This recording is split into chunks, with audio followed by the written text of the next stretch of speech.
Welcome, everyone, from the beautiful campus of Notre Dame.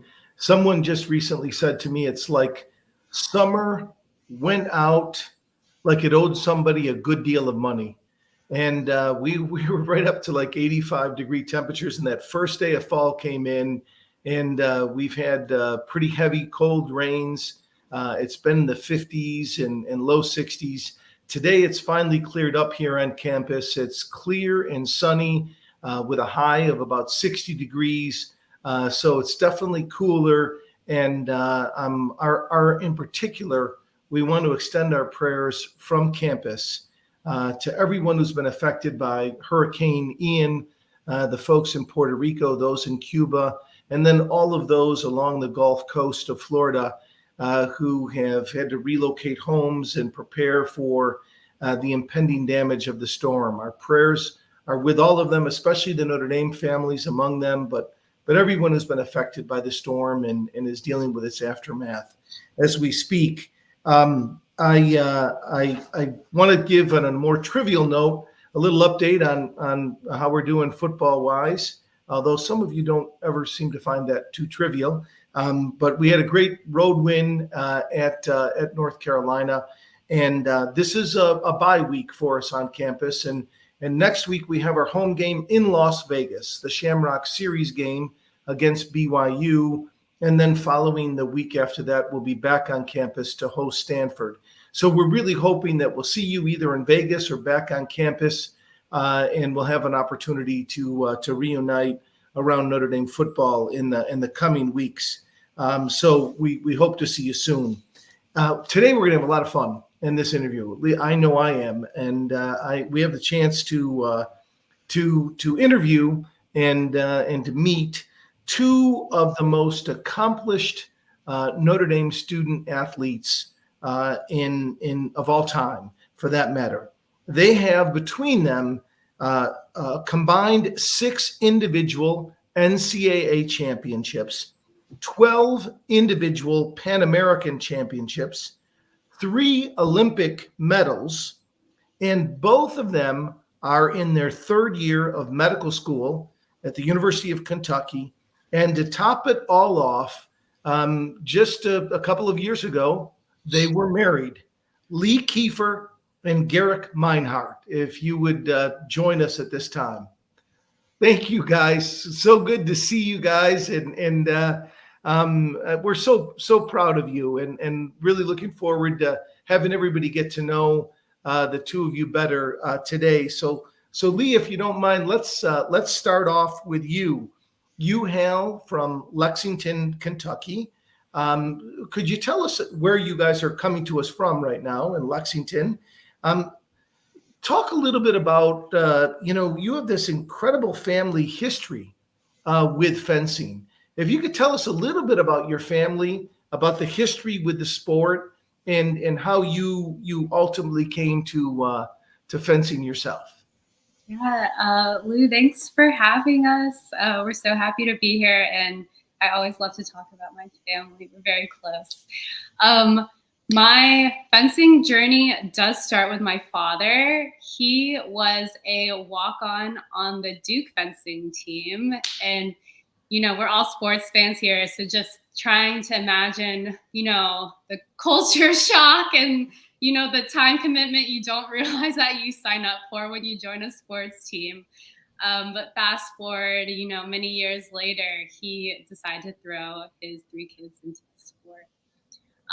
So that brings me to my older sister, who was an incredible athlete herself. She actually won NCAAs for Harvard one year. My little brother Axel was also a domer. He's been on many world championships teams. He's medaled multiple times at NCAAs, and unfortunately he's retired from fencing too.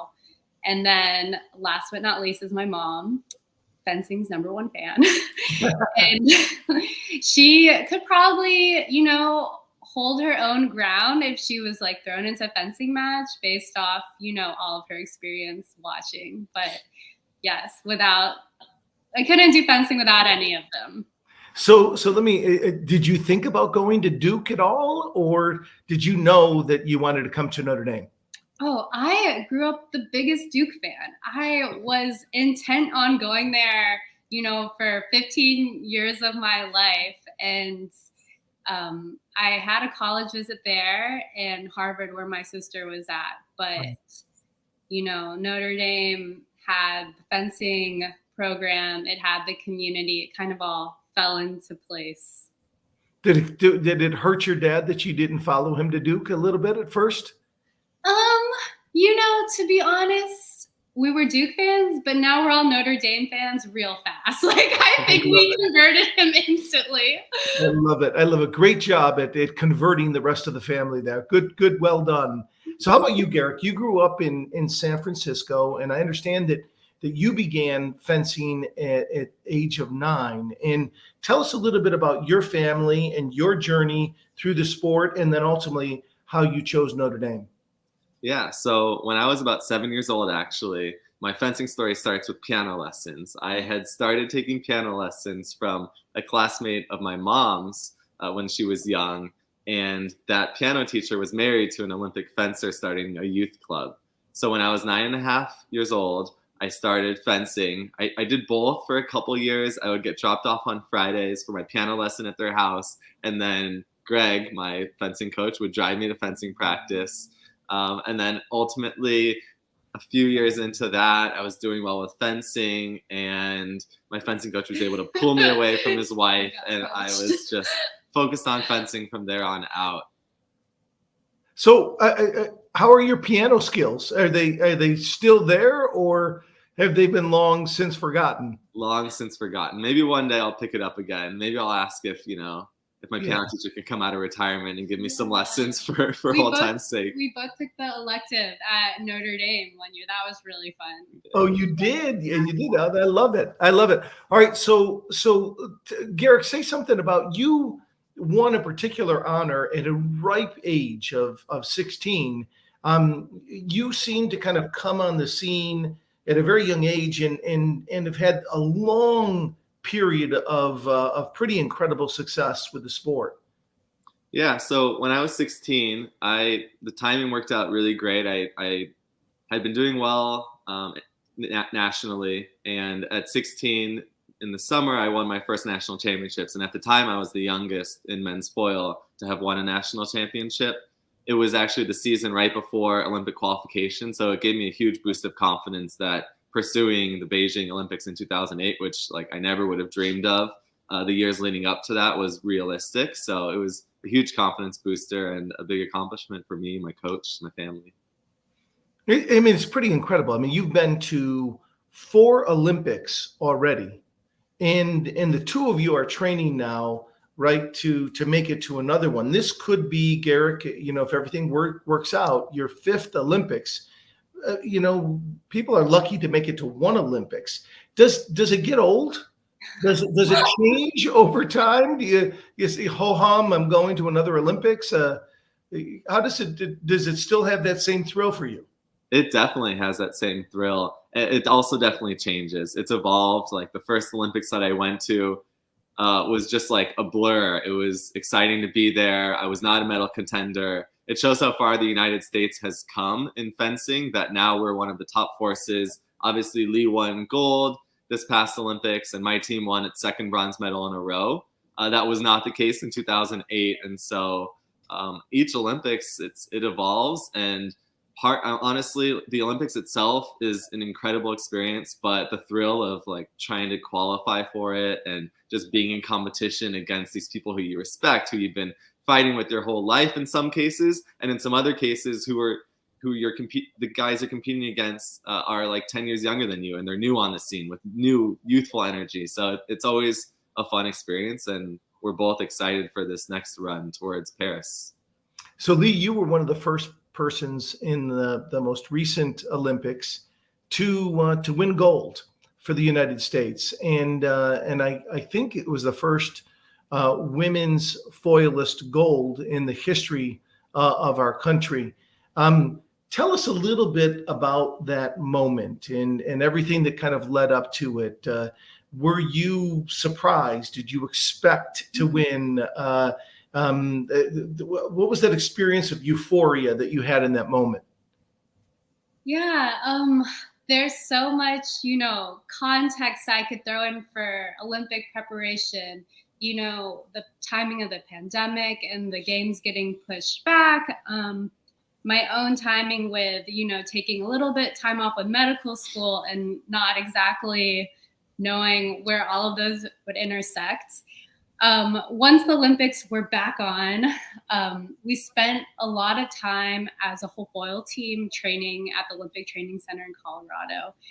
And not only were we just physically getting ready, like mentally, that was a huge component. We knew these games were going to be different than the previous. We knew there's always the chance, one of us could get sick and not be able to compete. So just trying to enjoy the process, the moment. I think we tried to practice gratitude all the way up until the games. So getting there, finally, day of competition, we're able to make it. Unfortunately, our families couldn't be there, Right. even though they had planned on it like so long in advance. That was unfortunate, but the pro was I could literally hear and see this guy the whole day. He was helping coach me. He was screaming his lungs out. And so it was a very special experience that we had together. So that's one of the things I remember from that day, is just sharing it together. Oh, that's beautiful. And we have a clip of you, winning that gold medal, that final point. Let's run that for a second.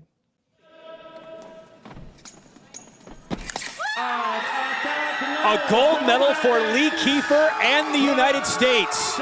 History made in Tokyo. An American fencing first.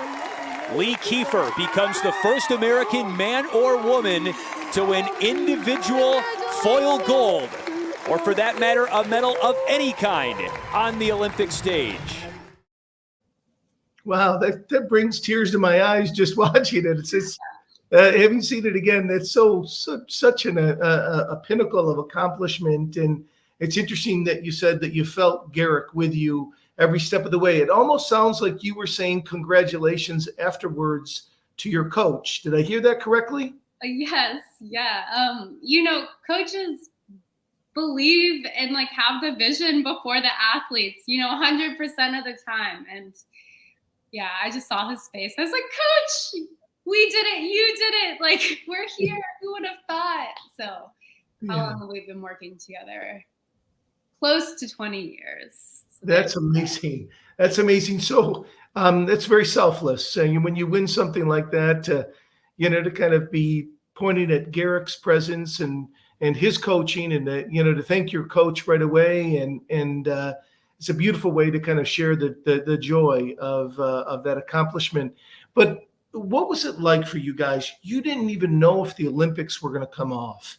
And then during the kind of peak of COVID, how did you even train before they reopened the Olympic Center? How did you tell us a little bit about both the physical and mental preparation for those Olympics? Yeah, as far as the physical goes, we actually, took a little time off when they first postponed / canceled it. There was this gray area, so it was definitely a bit stressful. But eventually we ended up making a fencing strip in her parents' basement. And so we were able to go down there. Not that we were training 100% or 110% like we had been before the Olympics got postponed. But we were able to go down there and have fun with fencing.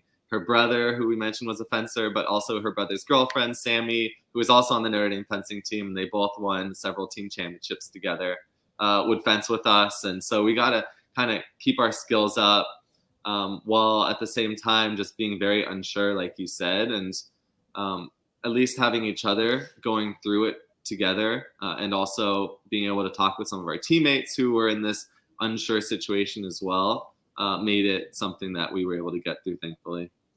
Yeah, and going back even a little farther than that, so right when the pandemic hit, we obviously weren't even thinking about fencing, just in the context of, people in the hospitals on ventilators, people dying, our own family members. We were just terrified. So there was obviously that period of shock and fear that we all went through. And then, so I kind of alluded to it before. I took some time off from med school to try to qualify for Tokyo, and then it got postponed. So I went back to school at kind of a weird time that we hadn't accounted for. And during this time, so thinking about school, thinking about the pandemic, thinking about maybe fencing on the horizon, I had a lot of stress. I was buckling under it. I think for me, I'm not scared to talk about it, but I definitely had a lot of anxiety and depression at this point. And I think it took me a long time to be able to acknowledge it, and then to be able to find the resources and be able to get help. And I know a lot of people undergo the same thing, and you just think like, oh, I'm tough, or like my situation isn't as bad as other people. But, you know, everyone's process is different. Everyone's stressors are different. And so I just think it's important to advocate for mental health and how you should get help. You should take care of yourself, and that will help you take care of others. So I was able to get help, and I'm proud of it. But I know there's a lot of people out there who are in a challenging place themselves. So I want to be there for them too. It's really great. And thank you for sharing that, Lee, because it is the mental health crisis in this country, for that matter, the world, is seems to be at epidemic levels. And just the fact that, you know, great athletes like the two of you, you know, Olympic medalists, that you can be able to testify to your own vulnerability on this front and say that it's okay to get help, that you can achieve at the highest level and still need help, is a really, really important message for society. Because unfortunately, there is still in our society far too much stigma toward mental illness, and people don't want to relate it. It's seen as a character deficiency or weakness in some format. And we've got to bring out into the public consciousness the fact that we all go through periods, we all have varying levels of mental health needs, and we need to find that kind of balance. And I can't even imagine the pressure that you both were under, both in medical school, which is intense enough as it is, and then training for the Olympics at the same time. I mean, talk about a pressure cooker. Let me ask you this on both fronts. What have you learned, you know, through that process about not just seeking help, but trying to achieve a balance and perspective beyond the intensity of training for the sport and all the other demands in life? Definitely. Like the word is like perspective on, you know, what we value, what's important. We're very big family people, and I would never want Gerek or anyone else who I love to feel bad, and especially to feel bad when there are resources, there's therapy, there's medication, there's a lot of other things that can be done. Like mental illness, as you said, it's a medical disorder, like if you have a heart problem or something else. And I think we need to work, I guess, as a whole society to kind of have more education on that. Right. And but also it seems like sleep. Diet, you know, exercise, other kind of fundamentals are also, in addition to kind of any kind of therapy and medications, rhythms, kind of consistency, as much as you can build that into your lives, that seems to be critical. Is that true also, Gerek? Yeah, it definitely is. It's something that like we've noticed just when we are in our off season and we get off of our usual training schedule or our usual habits. It's something that's like always a process, and obviously like it's easier said than done in some situations. It's so easy to fall out into bad habits or to feel like, oh, I'm not going to get up and, work out this morning. And then obviously there are times when it gets even harder. So it's always like a moving goal and evolving process. For sure. And I'm dying to ask you guys a few questions about the love story here. I mean, this is like, okay, so you, Gerek, you graduate 3 years, 4 years ahead of Lee. And so you're this upperclassman, and Lee comes on the scene, another just phenomenal fencer. Did it start out as like one of those sports crushes? Like when you see somebody else who's really, really good at a sport, you just want to get close to them. How did it begin, and who pursued whom, and how did this evolve? Oh gosh. Well, obviously Gerek is a looker. He still is. Let's be honest. He doesn't have a crush on Gerek, even at this point. I think high level athletes who have been through, similar life experiences, who have the same values, are just drawn to each other. Like, we're Notre Dame people. We're both of our moms were born in Asia. We were, academics were always,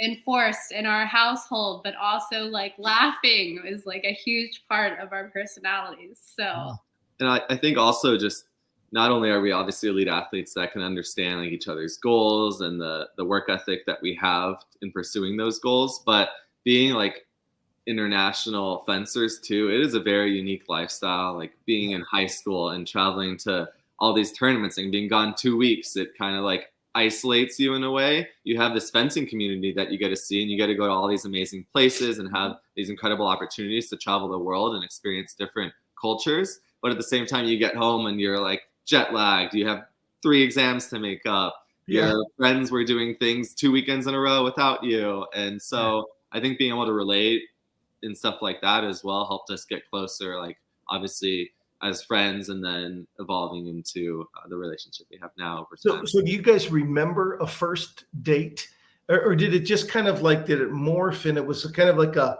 blurry line between just being friends and date, or was there a marking point when you knew that it was more than just friendship?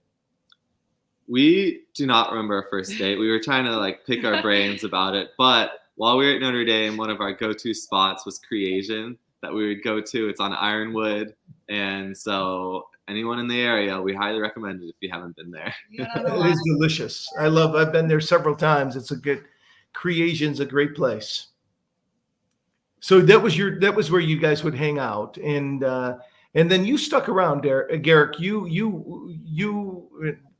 I had the privilege of being on your same team as you. We worked together and on the development side for a couple of years. You also were a coach, with Gia, and were you on the team, or you were a coach when you guys won the national championship in Indianapolis? Yeah, I was a volunteer assistant coach in 2017 when we won, when you dropped by. I dropped by. There's a photo of it there, and I'll never forget. Gia there is in the middle, and I'll never forget. I was sitting there with a bunch of your teammates at the time, Lee, and I was asking them, how can you tell when a point is made, and the difference between foil and epee and saber and everything else, and they were such great tutors. And then they said, watch this. If she scores this point, we're going to clinch the national championship. And I happened to be there at that moment. And it's one of the great joys of my life. But what is it like for you guys to both fence under and coach with Gia? Gia has been here for a number of years and led this program to unprecedented success, a program that's had a lot of success over the years. What's it like having Gia as a head coach? Oh man, so Gerek was part of Gia's first recruiting class. What year was that? 2000. I came to Notre Dame in 2008, so 2007. 2007. And then for me, I was looking at a few different colleges for different reasons, but Gia is definitely the main driving force of just making the team feel like a family. And Sometimes when you go to college, your fencing dreams die. As with a lot of sports, I think Notre Dame's special because they encourage you to pursue your athletics and academics at a high level. And I mean, here we are still competing. I think if we hadn't gone to Notre Dame and had that support, we would not have Paris on the horizon. But yeah, college fencing, so exhilarating. Gia, the best human, combined fencing. Yeah. I'll Sorry. just add too about my experience. So as Lee said, I was part of Gia's first recruiting class. I knew Gia because he was coaching in Kansas before he came to Notre Dame in 2007. And he was like the most loving person, so giving and so caring. He still is today. Obviously, he has to discipline the team and, make sure they're working hard, but he's still that guy that's just cares about you, not just as an athlete on the strip and your performance, but how you're doing, if you're getting enough sleep, if you need like more food, if you're stressed about an exam, all these things. And for me, when I was looking at schools, Lee mentioned it was Duke, Harvard, or Notre Dame. I was really deciding between Stanford, which obviously would have been close to home for me in San Francisco, and my fencing coach there in San Francisco and Notre Dame. And I think that on the visit, there were so many things that sold it for me, including the fencing team, how tight they were, the academic resources and other resources that athletes have, regardless of what sport you play. But also Gia, just being the person that he is, it made not only me comfortable with moving away from home, but also my parents. And my coach, was a little unhappy briefly, but eventually, like he realized, like, Gerek is getting this great education, and his fencing is, like, if anything, getting better and better. And so ultimately, his daughter ended up going to Notre Dame and being. Oh, you're kidding me! So she followed. That's a great story. Yeah. So he wanted you to go to Stanford, and ultimately he sends his daughter to Notre Dame. Yep. She fenced at Notre Dame as well. Yeah, she did. Yeah, she was in our wedding too, so we all overlapped in some. Wow, that's a great story. Well, I have to say, yeah, we are truly blessed to have Gia here, and he just he embodies what is the very best about coaches at the collegiate level here, and not just because of the incredible success you guys have had as teams and individuals, but kind of the kind of person that he is, the great core values. But the two of you exemplify student athlete incredibly well. And this is in an era when there's more and more movement to professionalize athletes at the collegiate level and to take the student piece out of the equation. You guys have accomplished at the highest level, but you've always kept your academics, front and center. The testament to that is that you both are in your third year of medical school at the University of Kentucky. Tell us a little bit about that balance and why and how it was embodied here at Notre Dame. Yeah, I think it's a lifetime of practice that definitely starts with our families, how our parents really made sure that we stayed on top of both, became organized and disciplined. And then shifting from, high school to college, there's a big jump in, the difficulty level, the time commitments. But I was a science pre-professional major. So I had all my science courses, but I didn't have the really long labs. I don't think I would have had the time with all the fencing I was doing. But yes, I definitely utilized the tutors. Probably the study halls kept me in check my freshman year for sure. But even with the help, it was still very, very challenging. Yeah. Okay, so you guys train a lot against each other, right? I mean, you're both foilists at the highest level in the men's and women's categories. You're married, right? So does it get testy when you're out there on the strip? I mean, do you get into it? How does that play out?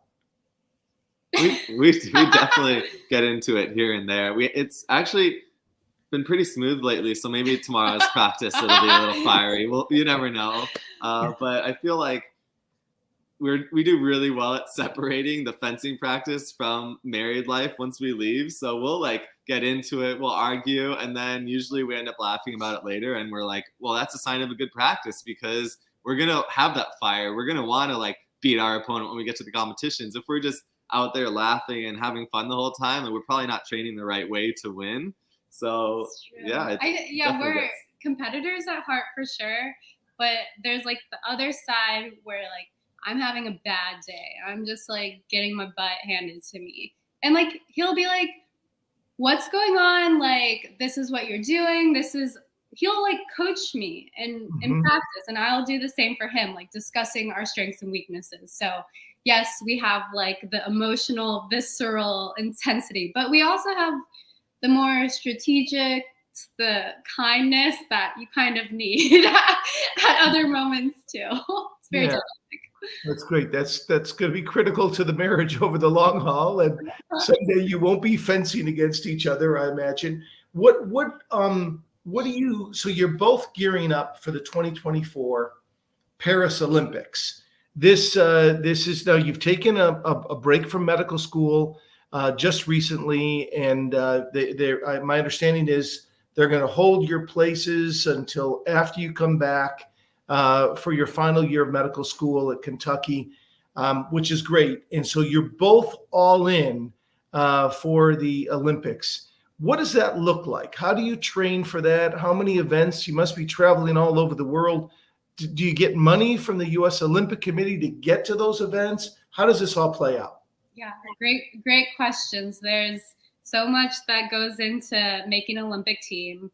For fencing, our qualification starts in April, and we have a year-long point system where the better you do at a competition, the more points you get. And then at the cutoff point, the top 4 athletes will qualify for the Olympics. In terms of funding, the USOPC will provide a stipend based off your world ranking. So if you're first, you make more versus if you're 20th, it's different. But yeah, that's one of the tricky parts about fencing is people used to retire just because there was no money in the sport. And I think, as you referenced before, like there's a lot of brands reaching out to college athletes. I think at this point, people are looking for small, lucrative opportunities just to try to fund their love for this sport as they get older. So I didn't realize that the rankings are what. So if you're ranked in the top 4 in the United States, come the time of the Olympics, by then you will be chosen, and then there'll be some alternates as well. Is that correct? Yeah, we have injury replacements, but they won't be sent to. It isn't some sports they'll have alternates and they can like fence in the or compete in the preliminary rounds at the Olympics. But in fencing, they typically don't get sent. So it's just the top 4 that will go and compete in Paris. So are your current rankings right now, will they factor in for the next Olympics, or is it just the year before the Olympics that it starts to count? Just that year. So yeah, right now, like we would be in a good position if the cutoff date was today. But so what are the 2 of you ranked right now? I'm ranked first in the U.S. and first in the world. It's been a good year. Love it. Okay. And I'm ranked 3rd right now in the U.S. And actually, 1st and 2nd are 2 other domers, which I was hoping to get to at some point. You're kidding me. Yeah, this past summer we won we won silver at Senior World Championships in men's foil, and one of my teammates is my coach's son, Alexander. He went to Stanford, so he's always in the photo. We have to crop him out. The other 2 guys are Nick Aitken, who won 2 individual NCAA titles for Notre Dame. He just graduated, so this past May. And then Chase. Is he representing the United States or another country? Yeah, he is. Okay. He is. And then Chase Emmer's a freshman. at Notre Dame right now, and he's living in Knott, which is where I lived, which is really. You're kidding me. That's great. So the 3 top-ranked fencers in the United States right now in men's foil are all Notre Dame Yep. people. That's quite amazing. That's fantastic. So, but none of that will count yet for the Olympics. It'll just be the year leading up to it. So you got to keep this going. Yes. Exactly. Yeah, that's fantastic. Well, how many events between now and 2024 globally are you going like once a quarter? How frequently are you traveling to these these events where you get these points? We have about 10 international competitions a season and 4 national competitions. So the April to March timeline that Lee gave is actually like in between 2 seasons. It's the second half of this upcoming season and the first half of the season after. So there are really 2 seasons between now and Paris. So we'll have about 30 tournaments all over the world over the next 2 years. So when you get to the Olympics, you have faced all of the other fencers probably multiple times. You know their tendencies. You know each other pretty well. Yeah. We've grown up with some of these people, and then video analysis is a huge thing in fencing too. There's, content all over the internet, so you can analyze your opponent. Yeah, that's fantastic. Well, tell us a little bit about, in full candor. I mean, what is you're in this kind of crazy world of this competition and medical school at the same time and newly married. What are some of the lessons that have stayed with you from your Notre Dame years? What are some things that you see as takeaways that perhaps assist in different dimensions of your lives as competitors, as a married couple, as med students? How do you look back on your Notre Dame education? Yeah, the first thing that comes to mind is, the people you're surrounded by. Those relationships are the things that are going to stay with you when all of the accolades become rusty or collect dust. These relationships are what form you, like how they help you develop and evolve into your best version of yourself. And I feel like at Notre Dame, they really emphasize the importance of community. Yeah, I agree. I feel like on top of community and like the people that we're training with, our teammates, our family and our support groups, like also we learn like a respect for our opponents. And I think that going back to like the pandemic and this period of just questioning whether the games would happen, but also like more important things like how not only our families and friends were doing here in the US, but communities across the world and countries that were hit just as hard, if not harder than us. But when we got to the Olympics, just knowing that like all these other athletes have gone through so much, have gone in many cases through a lot more than us, and they are there. They just knowing that they experienced something similar and hardships really brings you together and just increases that respect that you have for your opponents. Yeah, that's fantastic. Well, I can't tell you how proud we are of the both of you, and grateful that we are to have your examples as leaders of the Notre Dame family, leaders of the U.S. and global, fencing communities at the highest levels. You couldn't embody the values of this place more beautifully in your marriage and in your careers and in all that you're trying to balance moving forward. Before we break, any parting thoughts? Anything that either a cute anecdote or words of wisdom, anything that you'd like to leave behind with our viewers? Oh, such a big question. Yeah. Oh, I don't know. Secret insights to marriage, anything. The successful marriage. Secret insights to marriage. I guess our marriage is young in the grand scheme of things, 3 years strong. I would say I always have to practice patience and it's like an ongoing thing. Like I don't practice it and I finally like have it and I'm like a better wife. Like I gotta work at this like Yeah. daily. Some days are worse, some days are better, but yes, it's a very, very, I guess, evolving and a relationship that involves work, and that's how it should be. That's how we like it, and it's not how I thought it would be when I first got married. Well, I love impatient people, so don't go too far down the patient side. So you know that so many of the world's accomplishments lie at the feet of impatient people. So, but you're right. Either extreme, you got to keep working on things. So that's great. How about for you, Gerek? I think that we've talked a lot about our accomplishments and how we were able to juggle, academics, athletics.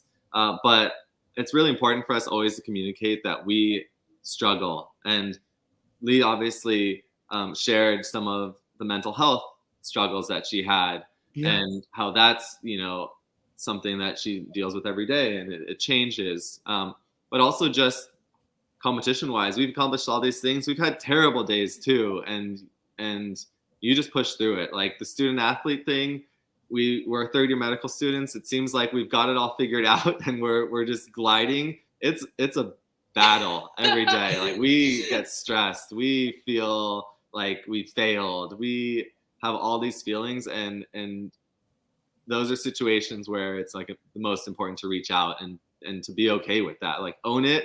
And the fact that you're just working hard to like do better the next day, you're working hard to survive and accomplish something, even if like there are ups and downs and like plateaus in your career, whether it's athletic or professional, like you can make it through, and it's okay if there's struggles. Thank you for being so, both of you, for being so candid and forthright, about that, because in this age of social media, especially those of us with children, this seems to be all that they see is the accomplishment, the beauty, the success, the achievement, and those of us who have lived a little bit know that there's a lot more to life than that. And we're really privileged here at Notre Dame to have a place like the Grotto on campus, where it's a place that invites you to be weak and vulnerable, a place where you can go and fall to your knees before the mystery that's created us, and just shed a few tears and ask for guidance and help, not just for ourselves, but for others that are struggling, perhaps in the path of a hurricane or whatever it might be. But you guys bring something so beautiful to this interview, which is not just your accomplishments and all of the beauty of your marriage and the balancing of so many things, but also the vulnerability, which I think goes right to the heart of Mary. So thank you for what you represent. Know that so many of us are cheering behind you through the ups and downs of this kind of long travail to get back to Paris in 2024. And as we always do with these interviews, if you and everyone watching would join us, we'll close in a prayer to Our Lady, which is the heart of who we are as a community. So, Hail Mary, full of grace, the Lord is with thee. Blessed art thou among women, and blessed is the fruit of thy womb, Jesus. Holy Mary, Mother of God, pray for us sinners, now and at the hour of our death. Amen. Lee and Gerek, thank you so much. God bless you all, and go Irish. Go Irish. Go Irish. Thanks, Lou. It's great talking to you.